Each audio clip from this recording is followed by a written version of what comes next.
All new for you at 6 tonight, we're all familiar with the phrase beauty is pain. But a new social media trend shows it may be easier than ever for kids and teens to access beauty and other skincare products.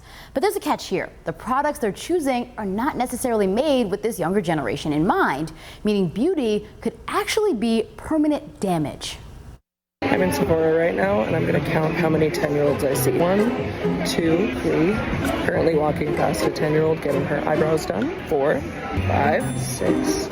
Videos like this popping up on TikTok and Instagram. Shoppers at popular makeup stores like Sephora say they've noticed an uptick in young customers. And while things like eyeshadow and mascara may not be harmful to kids, some skincare products contain retinol, an anti-aging ingredient designed for mature skin. You may be familiar with the impact of these trends, whether you're a parent, to have a young person in your life, or if you're a Sephora shopper yourself.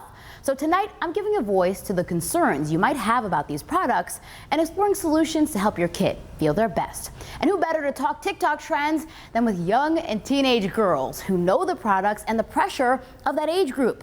Plus, a Western New York mom trying to be supportive but responsible, a dermatologist who illustrates the dangers of using the wrong products, and the head of a makeup company offering options with safer ingredients. How early are kids getting into makeup and skincare these days? To find out, I sat down with a group of girls from the Girl Scouts of Western New York. Casey, who's 13, Peyton, who's 10, Ariana, who just turned 15, and Ivy, who's 8. At what age would you say you first started thinking about makeup? Like 6 or 7. Really? Yeah. When I was like in the 5th grade during quarantine and I had nothing better to do. What kind of makeup do you wear? Eyeliner.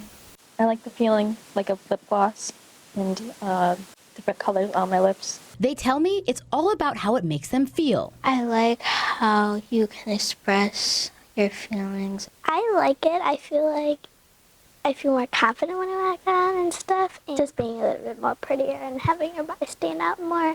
You like to stand out? Yeah. But how does it make mom feel? Not that her and her father and I agree on it, but it makes her feel good. We showed her how to apply it properly. We tell her, just a little bit here, a little bit there, you're beautiful without it, and it's the inside, not the outside. Jennifer Toy says it all started last year. First it was the eye makeup, and then it was the blush, and now it's the blush, the lipstick, the eye makeup, and now she puts the glitter on, and, she does it all.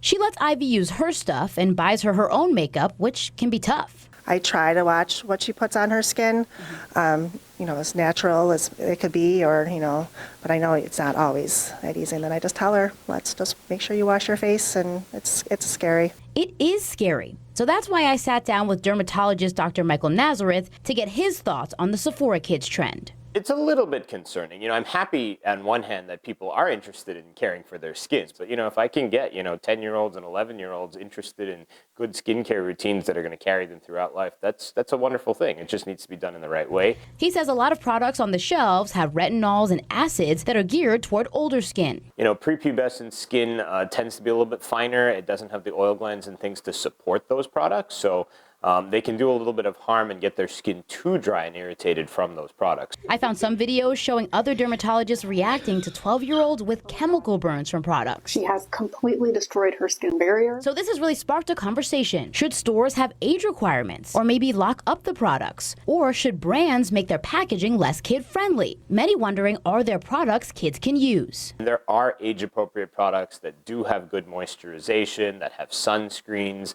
a little tinted makeup, whatever like that they want to use that's totally safe. So I don't have a problem with that. We just want people doing what's appropriate for their skin. The fact is, a 6 and 7 or 8-year-old today has strong opinions and they want their own independent self-care routine. And that's where Ever Eden has been able to come in and fill that gap. Kimberly Ho is the CEO of Ever Eden, a company that makes baby, kids, and pregnancy skincare products with natural ingredients. In the last year or 2 years, our products for Gen Alpha for children have just taken off. Ho tells me she never thought she would launch a makeup line for kids. And as we were looking into it, many of our team members, they're parents as well, and their children were stealing their lipsticks. And so we thought, that curiosity, that desire to play through color, through expression is going to be there. Why can't we give them something that is child appropriate for their age, more about play and fun rather than, glamorizing children. So let's be real though, this is a lot for young people to handle, and it's more than just a little bit of lipstick, right? It actually started a really interesting conversation between me and the girls about what it's really like to grow up right now. There's a lot of expectations, and I think it's hard being in high school and all. Be popular and pretty and to fit in with everybody. Everybody expects a little bit more. They say a lot of that comes from social media. People, they have a lot of opinions on how you're supposed to act and what you're supposed to wear, and if you don't do this, you're this. Now you have to live up to everybody's standards to be liked. It's kind of tough for me to hear that it's stressful for you. How can we all make that better? We could accept that a lot of people deal with a lot of things differently. What are your fears as a mom? My fears as being a mom. Growing up too fast. Growing up too fast and not slowing down. And I think this is the world. But they say the Girl Scouts of Western New York is their escape from it all. I think Girl Scouts is a safe place that helps strengthen the female community. There are a lot of standards, but you don't have to meet all of them because you are enough just the way you are.